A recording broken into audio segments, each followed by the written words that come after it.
How to make friends when you're over 30. If you're over 30 and if you're introverted, you're going to get so much value from this, especially if you're wanting to make some new friends. Now, I've just moved to the other side of the world from Brisbane, Australia to Nashville, Tennessee. And one of the things that I wanted to do was document and share my experiences of building a new network of friends, having left that all behind. Now, I will share that I've moved over with my wife and her band and my other extended family members. So there is that support group there. However, I'm actively going out to find like minded friends to just continue building my network and to build that connection, because one thing that I think we can all agree upon is that when you feel like you've got your crew, you have those moments where you're like, did we just become mates? There's no better place to be to know than knowing you can pick up the phone and check in on your mates, go hang out and do some activities with them. So that's what we're going to dive into today. And three key things that we're going to cover. Number one, how introverts are making great friendships without the overwhelm, because I'm personally an introvert. Secondly, why modern men are making the most meaningful friendships with limited time. Hands up if you struggle with time management. This is going to be game changing for you. And if you stay till the end, which now this will be a very short episode, is why other men are actually looking for new friends and why they could be at work. There is this misconception that you can't be friends with your work colleagues, or it sort of blurs the lines. We're going to discuss that. And then I'm also going to finish with how I've made some new great friends in Nashville in under 3 weeks as well. So let's get into it. First one, how introverts are making great friends without the overwhelm. Now, I'm an extremely introverted person and I wouldn't say I'm outgoing. So I believed for a long period of time that it was going to be hard for me to make friends. I thought, if I'm not outgoing, how am I going to meet these people? It's so draining having to put myself out there. And when I first got into business, back in 2014, it was actually in network marketing. So I guess the title gives it away, networking. I had to meet new people to make business.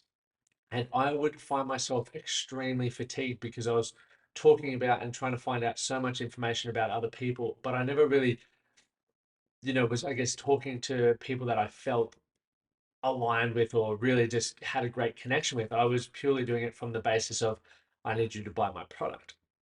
And I understand that some people need to be there, but we're talking about friendship. So as someone who's introverted, someone who's not outgoing, I understood that I could be outgoing if I needed to, if there was a desired outcome. It was a limiting belief that I had, but I also had to understand that I needed to manage my energy, because when you're doing something that's not comfortable, you burn through energy, absolutely burn through it. So, how I guess, worked out how I could start making great friendships as a introvert without feeling overwhelmed by so many moving parts was I worked out where the people that I wanted to hang out with were actually hanging out. So rather than, I guess pre 30s, and I think when you're over 30, you've definitely got an advantage here because you know more about what you want, right? You've spent the last 30 years making friends and trying to fit in with other people, people that you don't necessarily even have any interest in, but you just, for me, I wanted to hang out with the popular kids. And now I'm really clear on who I am as a man, what I want my life to look like, and the people that bring me value and also make me feel valued, right? What I believe is key to a great relationship.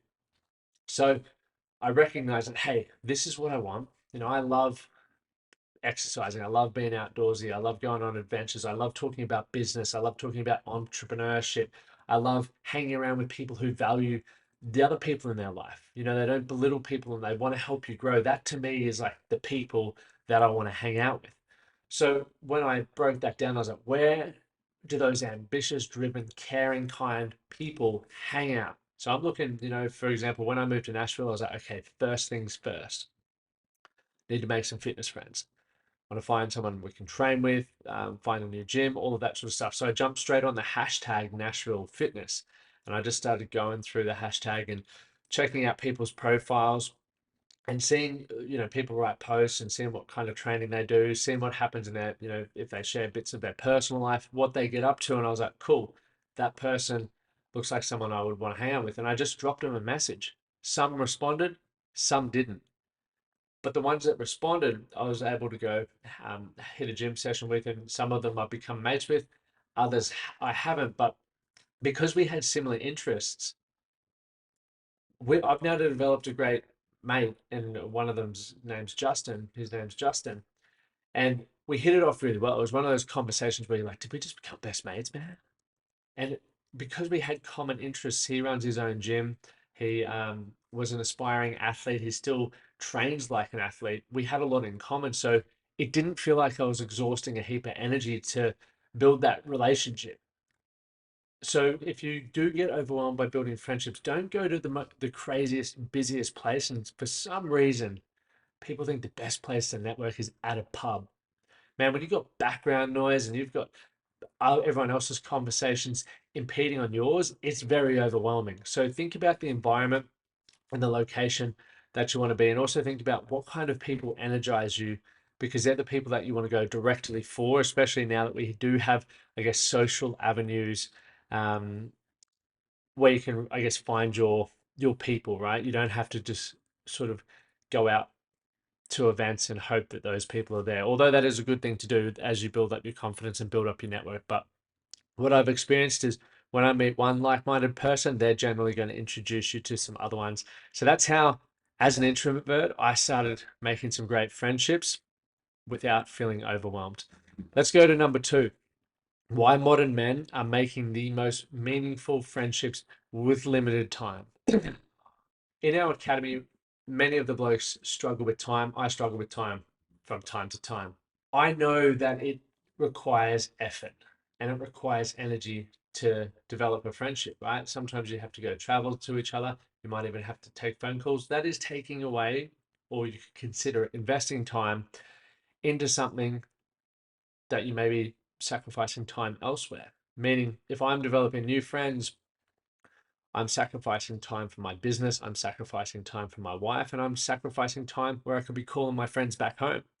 However, when you believe that you're hanging around or they're going to be meaningful friendships, it's time invested. And there's this misconception that the more time you have, the better it's going to be. I don't know why. I don't know where that's come from. I think maybe for me, there was things that I enjoyed, and you have those moments or those thoughts to yourself, like, I wish this would never end. So I think because we have that thought, we think that, man, a relationship can't be meaningful unless I give a lot of time to it.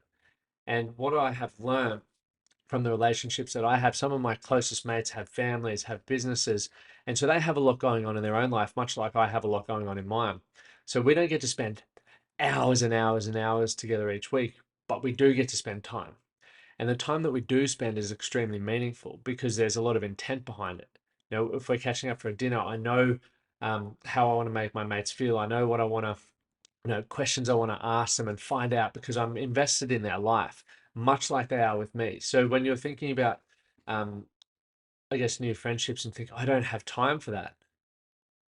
Well, don't let time be a reason why you don't go out there and start developing friendships. Just think, well, what am I actually looking for and what do I have to give? Because that's what relationships are built on, right?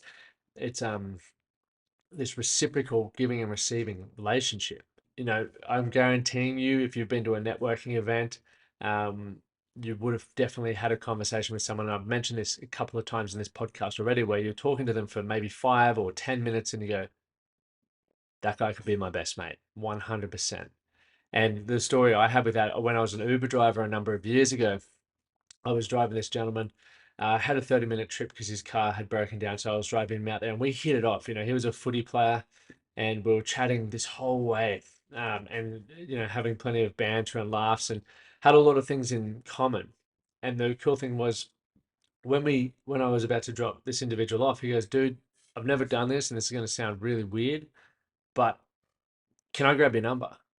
I'd love to go for a coffee and, just catch up again. We had a great conversation, and I was like, "Man, it's weird that we think that is weird." However, yeah, definitely. And that dude was one of my groomsmen or was meant to be a groomsman. He was locked down with COVID at my wedding, and he's one of my closest mates now. And because of that, we didn't have heaps of time together, but we connected so quickly that I was like, man, let's see where this friendship goes. And it's obviously been going on for years. And I guess one of those other things that springs to mind around that is I don't see all my mates regularly. There's some mates that live back where I grew up, and when I do catch up, it's like we've never spent a moment apart.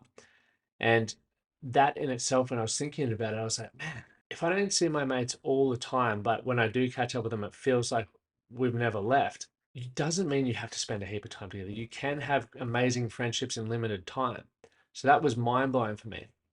The other thing where I'm fortunate is I got my wife involved. We have a lot of mutual friends. We also have independent friends where we get to spend a lot of time together. And a part which I think is important for the relationships, but my wife also knows how important it is for me to get time with my mates. So, and that's reciprocated because a lot of people, as we get older, especially over 30, you've got mortgages, you're in the thick of your career, you're having family, so your time is very scarce.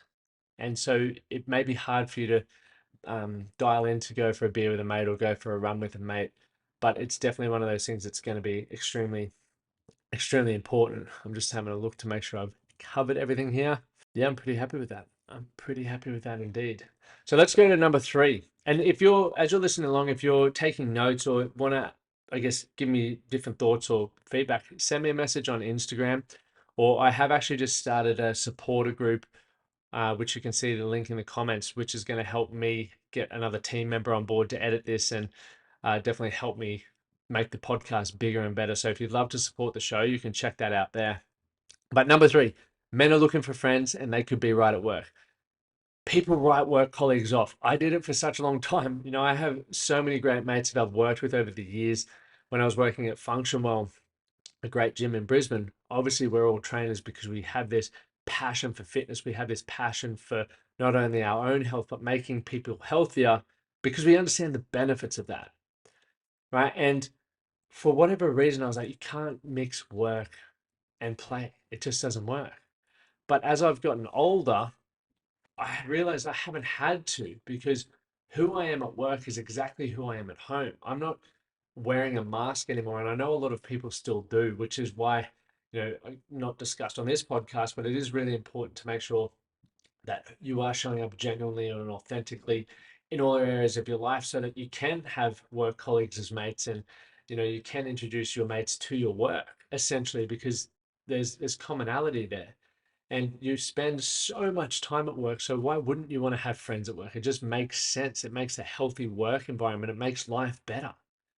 I was this is a little bit off topic.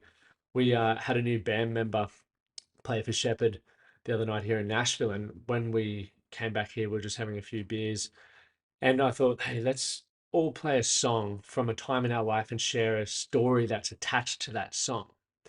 And one of the crazy moments that I had, and this has only just come back to mind now, was that everyone spoke about connection. It was like a relationship breakdown or a new friend's come into their life or a family member's passed away. No one told a story about wealth or about status. And that to me, in that moment, just highlighted why connection is so important, regardless of whether you're introverted, you're outgoing, or you're not, right? Whether your friends are at work or wherever they come from, all of us just want connection. We all want to feel like we're a part of something bigger than ourselves when we belong to something.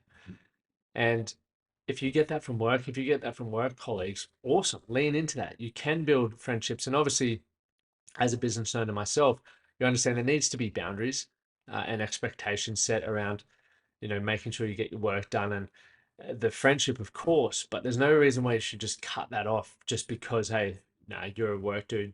You're not going to add any value to my personal life. I think that's a bit of BS. So, quick little rundown on how I've made friends.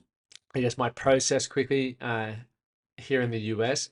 As I mentioned earlier, the first thing I did was start searching hashtags on socials and messaged a few people. As I mentioned, some people wrote back, some didn't. I then started reaching out to people in my network to see if they had people they could connect with in the US, which has also happened and it's been extremely beneficial. And then once again, we've got a gym here. So joined a local gym looking for a run club where I can just meet some more like-minded people. It doesn't have to be complicated.